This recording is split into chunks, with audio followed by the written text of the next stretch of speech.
ओम शांति। 23 मई 2024 की साकार मुरली है। बाबा कहते, मीठे बच्चे, तुम्हें कभी भी विघ्न रूप नहीं बनना है।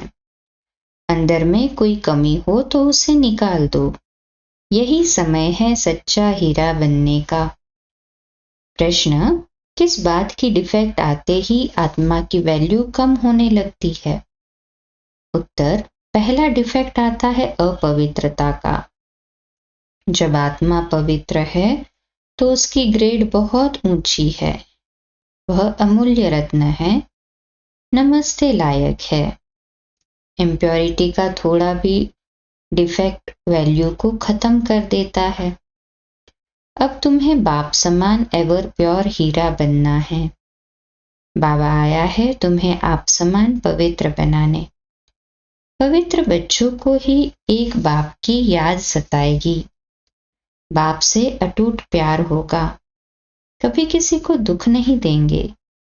बहुत मीठे होंगे। ओम शांति। डबल ओम शांति भी कह सकते हैं। बच्चे भी जानते हैं और बाप दादा भी जानते हैं। ओम शांति का अर्थ है मैं आत्मा शांत स्वरूप हूँ और बरोबर शांति के सागर, सुख के सागर, पवित्रता के सागर बाप की संतान हूँ। पहले पहले है पवित्रता का सागर। पवित्र बनने में ही मनुष्य को तकलीफ होती है और पवित्र बनने में बहुत ग्रेड्स है। हर एक बच्चा समझ सकता है। ये भी ग्रेड्स बढ़ती जाती है। अभी हम संपूर्ण बने नहीं हैं। कहाँ न कहाँ कोई में किस प्रकार की डिफेक्ट जरूर है। पवित्रता में और योग में। देह अभिमान में आने से ही डिफेक्टेड होते हैं। कोई में जास्ती, कोई में कम डिफेक्ट होते हैं। किस्म किस्म के हीरे होते हैं। उनको फिर मैग्नीफाई ग्लास से देखा जाता है। तो जैसे बाप की आत्मा को साझा जाता है, जैसे बाप की आत्मा को समझा जाता है, वैसे आत्माओं अर्थात बच्चों को भी समझना होता है। ये रत्न है ना। रत्न भी सब नमस्ते लायक है। मोती, माणिक, पुखराज आदि सब नमस्ते लायक है। इसलिए सब वैरायटी डाले जाते हैं। नंबरवार पुरुषार्थ अनुसार तो है ना। समझते हैं बेहद का बाप है अविनाशी ज्ञान रत्नों का जौहरी। वह एक ही है। जौहरी भी उनको जरूर कहेंगे। ज्ञान रत्न देते हैं और फिर रथ भी जौहरी। वह भी रत्नों की वैल्यू को जानते हैं। जवाहरात को बहुत अच्छी रीति मैग्नीफाई ग्लास से देखना होता है। इसमें कहाँ तक डिफेक्ट है, ये कौन सा रत्न है, कहाँ तक सर्विसेबल है। दिल होती है रत्नों को देखने की। अच्छा रत्न होगा तो उसको बहुत प्यार से देखेंगे। ये बड़ा अच्छा है, इसको तो सोने की डिब्बी में रखना चाहिए। पुखराज आदि को सोने की डिब्बी में नहीं रखा जाता है। यहाँ भी जैसे बेहद के रत्न बनते हैं। हर एक अपने दिल को जानते हैं मैं किस प्रकार का रत्न हूँ। हमारे में कोई डिफेक्ट तो नहीं है। जैसे जवाहरात को अच्छी रीति देखा जाता है, वैसे हर एक को देखना पड़ता है। तुम तो हो ही चैतन्य रत्न, तो हर एक को अपने को देखना है। हम कहाँ तक सब्ज परी, नीलम परी बने हैं।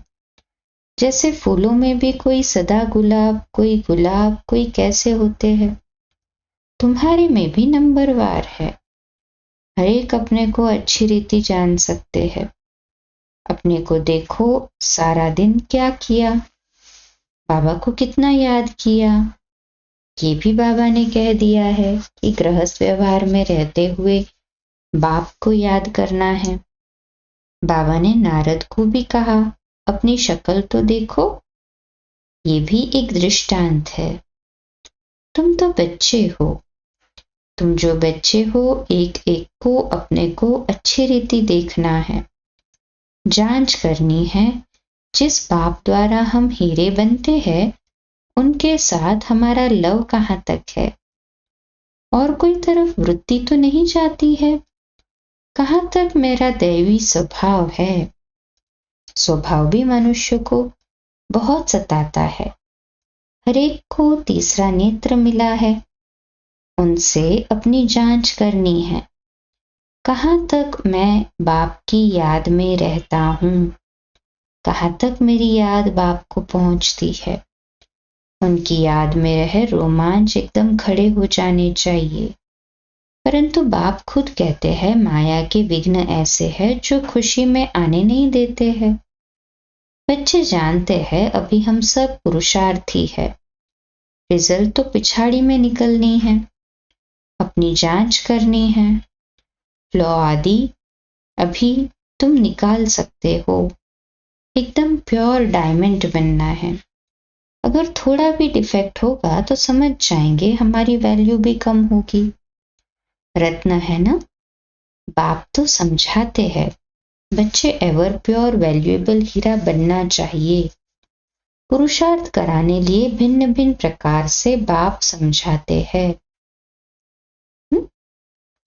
कोई कहते हैं आज योग के समय बीच में बाप दादा संदली से उठकर सभा के बीच में चक्र लगाए एक एक बच्चे से नैन मुलाकात कर रहे थे। बाबा आज क्यों उठे? देखने लिए कि कौन कौन सर्विसेबल बच्चा है, क्योंकि कहाँ कोई बैठे रहते हैं। तो बाबा ने उठकर एक एक को देखा, इनमें क्या गुण है, इनका कितना लव है। सब बच्चे सम्मुख बैठे हुए हैं, सभी बहुत प्यारे लगते हैं, परंतु ये तो जरूर है नंबरवार पुरुषार्थ अनुसार ही प्यारे लगेंगे। बाप को तो मालूम है क्या क्या किसमें डिफेक्ट है, क्योंकि जिस तन में बाप ने प्रवेश किया है वह भी अपनी जांच करते हैं। ये दोनों बाप दादा इकट्ठे हैं ना, तो जितना जितना जो औरों को सुख देते हैं, कोई को दुख नहीं देते हैं, वह छिपे नहीं रह सकते हैं। गुलाब मोतिया कब छिपे नहीं रह सकेंगे। बाप सब कुछ बच्चों को समझाए, फिर बच्चों को कहते हैं माम एकम याद करो तो तुम्हारी खाद निकल जाए। याद करने समय सारा दिन में जो कुछ किया है वह भी देखना है। मेरे में क्या अवगुण है जो बाबा के दिल पर इतना नहीं चढ़ सकते? दिल पर सो तख्त पर। तो बाप उठकर बच्चों को देखते हैं हमारे तख्त के वासी कौन कौन बनने वाले हैं। जब समय नजदीक आता है तो बच्चों को झट मालूम पड़ जाता है हम कहाँ तक पास होंगे। नापास होने वाले को पहले से ही मालूम पड़ जाता है कि हमारे मार्क्स कम होंगे। तुम भी समझते हो हमको मार्क्स तो मिलने हैं, हम स्टूडेंट्स हैं। किसके? भगवान के। जानते हैं वह इस दादा द्वारा पढ़ाते हैं, तो कितनी खुशी होनी चाहिए। बाबा हमको कितना प्यार करते हैं, कितना मीठा है। तकलीफ तो कोई देते नहीं, सिर्फ कहते हैं इस चक्र को याद करो। पढ़ाई कोई जास्ती नहीं है, एम ऑब्जेक्ट सामने खड़ा है, ऐसा हमें बनना चाहिए। दैवी गुण की एम ऑब्जेक्ट है। तुम दैवी गुण धारण कर इन जैसा पवित्र बनते हो, तभी माला में पिरोए जाते हो। बेहद का बाबा हमको पढ़ाते हैं, खुशी होती है ना।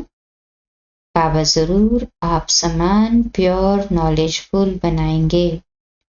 इसमें पवित्रता सुख शांति सब आ जाता है। अभी कोई भी परिपूर्ण नहीं बना है, अंत में बनना है। उसके लिए पुरुषार्थ करना है। बाप को तो सभी प्यारे लगते हैं। बाप को सभी प्यार करते हैं ना? कहे हाँ जी बाबा। बाबा कहकर तो दिल ही खिल जाता है। बाप से वर्षा कितना भारी मिलता है, सिवाय बाप के और कोई और कहाँ भी दिल नहीं जाएगी। बाप की याद ही बहुत सतानी चाहिए। बाबा बाबा बाबा, बहुत प्यार से बाप को याद करना होता है। राजाओं का बच्चा होगा तो उनको राजाई का नशा चढ़ा होगा। अभी तो राजाओं का मान नहीं रहा है। जब ब्रिटिश गवर्नमेंट थी तो उनका बहुत मान था। सब उनको सलाम भरते थे, सिवाय वॉइस रॉय के। बाकी सब नमन करते थे राजाओं को। अभी उन्हों की गति क्या हो गई है, ये भी तुम जानते हो कि यह कोई आकर राजाई पद नहीं लेंगे। बाबा ने समझाया है, मैं गरीब निवास हूं। गरीब झट बाप को जान लेते हैं, समझते हैं ये सब कुछ उनका है। उनकी श्रीमत पर ही हम सब कुछ करेंगे। उन्हों को तो अपना धन का नशा रहता है, इसलिए वह ऐसे कर न सके। इसलिए बाप कहते हैं मैं हूं गरीब निवास। बाकी हाँ, बड़ों को उठाया जाता है, क्योंकि बड़ों के कारण फिर गरीब भी झट आ जाएंगे। देखेंगे इतने बड़े बड़े लोग भी यहाँ जाते हैं तो वह भी आ जाएंगे। परंतु गरीब बेचारे बहुत डरते हैं। एक दिन वह भी तुम्हारे पास आएंगे। वह दिन भी आएगा, फिर उन्हों को जब तुम समझाएंगे तो बड़े खुश होंगे, एकदम चटक जाएंगे। उन्हों के लिए भी तुम खास टाइम रखेंगे। बच्चों के दिल में आता है हमको तो सभी का उद्धार करना है। वह तो पढ़कर बड़े ऑफिसर्स आदि बन जाते हैं ना। तुम हो ईश्वरीय मिशन, तुमको सबका उद्धार करना है। गायन भी है ना, भीलनी के बेर खाए। विवेक भी कहता है दान हमेशा गरीबों को करना है, साहूकारों को नहीं। तुमको आगे चलकर ये सब कुछ करना है। इसमें योग का बल चाहिए, जिससे वह कशिश में आ जाए। योग बल कम है क्योंकि देह अभिमान है। हर एक अपने दिल से पूछे हमको कहाँ तक बाप की राय है, बाप की याद है। कहाँ हम फंसते तो नहीं हैं। ऐसी अवस्था चाहिए जो किसको भी देखने से चलायमानी न हो। बाबा का फरमान है देह अभिमानी मत बनो, सबको अपना भाई समझो। आत्मा जानती है हम भाई भाई है। देह के सब धर्म छोड़ने हैं। अंत में अगर कुछ भी याद पड़ा तो दंड पड़ जाएगा। इतनी अपनी अवस्था मजबूत बनानी है और सर्विस भी करनी है। अंदर में समझना है, ऐसी अवस्था जब बनाए तब यह पद मिल सकता है। बाप तो अच्छी रीति समझाते हैं, बहुत सर्विस रही हुई है। तुम्हारे में भी बल होगा तो उनको कशिश होगी। अनेक जन्मों की कट लगी हुई है। ये ख्यालात तुम ब्राह्मणों को रखने हैं। सभी आत्माओं को पावन बनाना है। मनुष्य तो नहीं जानते, ये तुम जानते हो, सो भी नंबरवार पुरुषार्थ अनुसार। बाप सब बातें समझाते रहते हैं। अपनी जांच करनी है। जैसे बाबा बेहद में खड़े हैं, बच्चों को बेहद का ख्याल करना है। बाप का आत्माओं में कितना लव है। इतना दिन लव क्यों नहीं था? क्योंकि डिफेक्टेड थे। पतित आत्माओं को क्या लव करेंगे? अभी तो बाप सब को पतित से पावन बनाने आए हैं, तो लवली जरूर बनना पड़ता है। बाबा है ही लवली। बच्चों को बहुत कशिश करते हैं।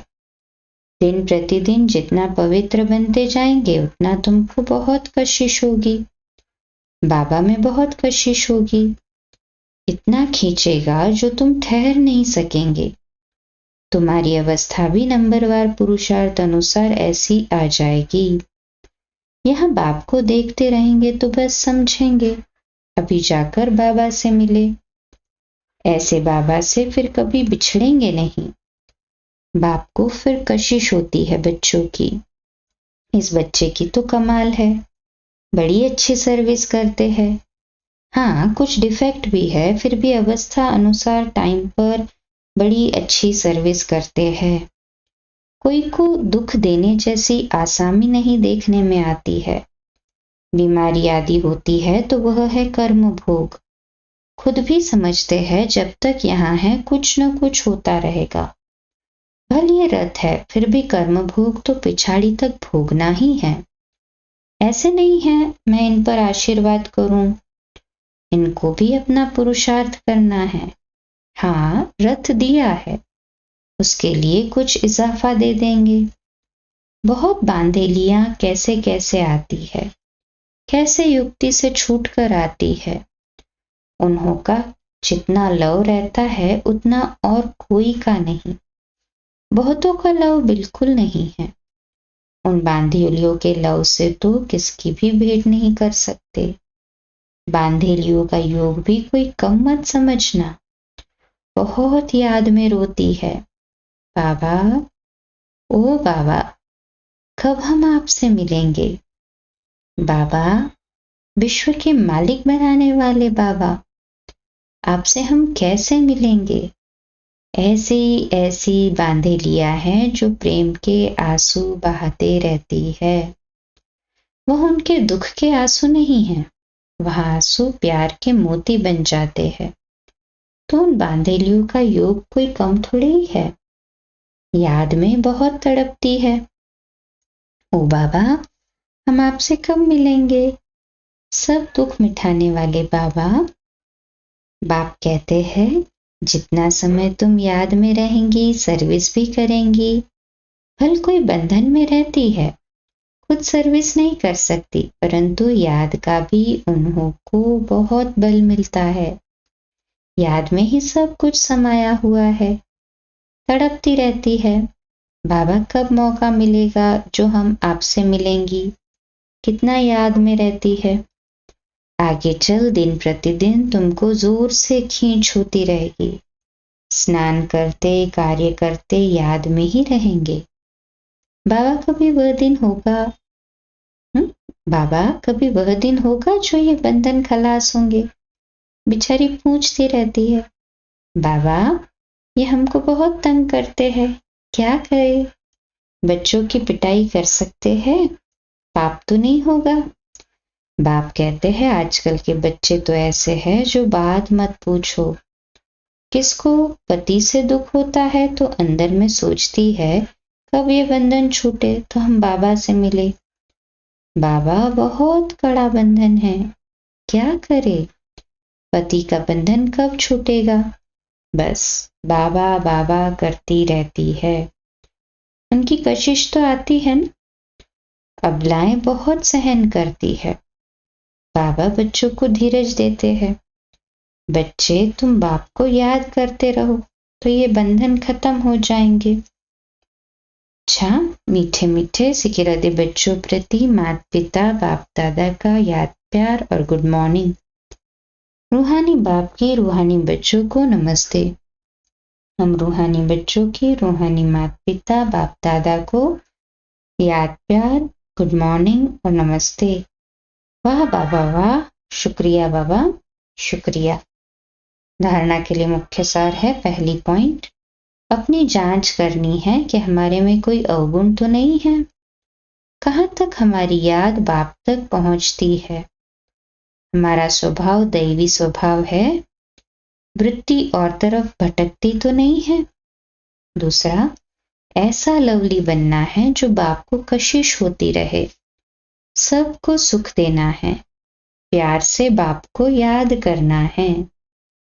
आज का मीठा वरदान, साथी को सदा साथ रख सहयोग का अनुभव करने वाले कंबाइंड रूपधारी भव। आज का सोमान, मैं कंबाइंड रूपधारी आत्मा हूं। विश्लेषण, सदा आप और बाप ऐसे कंबाइंड रहो जो कोई भी अलग ना कर सके। कभी अपने को अकेला नहीं समझो। बाप दादा अविनाशी साथ निभाने वाले आप सब के साथी है। बाबा कहा और बाबा हाजिर है। हम बाबा के, बाबा हमारा। बाबा आपकी हर सेवा में सहयोग देने वाले हैं। सिर्फ अपने कंबाइंड स्वरूप के रूहानी नशे में रहो। स्लोगन: सेवा और स्व उन्नति दोनों का बैलेंस हो तो सदा सफलता मिलती रहेगी। सेवा और स्व उन्नति दोनों का बैलेंस हो तो सदा सफलता मिलती रहेगी।